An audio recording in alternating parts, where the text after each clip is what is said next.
అడవి ప్రాంతాల్లో తిరుగుతున్న ప్రజలకి భద్రత కల్పించాలని ప్రభుత్వం ఆదేశం వ్యక్తం చేసింది. రాత్రి సమయంలో ఒంటరిగా తిరగకూడదని హెచ్చరిక. ఈ ఊర్లో ఏం జరుగుతుందో ఎవరికి ఏం తెలియట్లేదు.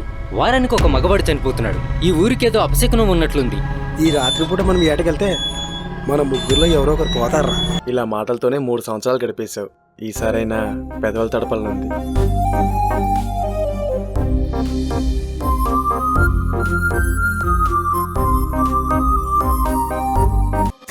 ఈ ముగ్గురిలో ఒకరి ప్రాణం మాత్రం బలి కోరుకుంటుంది. అమావాస్య ముగిసేలోపే ఎవరన్నా తెలుసుకోండి.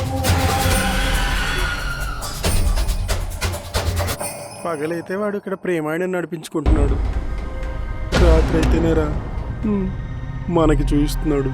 ఊరి చివరున్న మర్రి చెట్టు దగ్గరికి వెళ్ళకు, చాలా ప్రమాదకరం.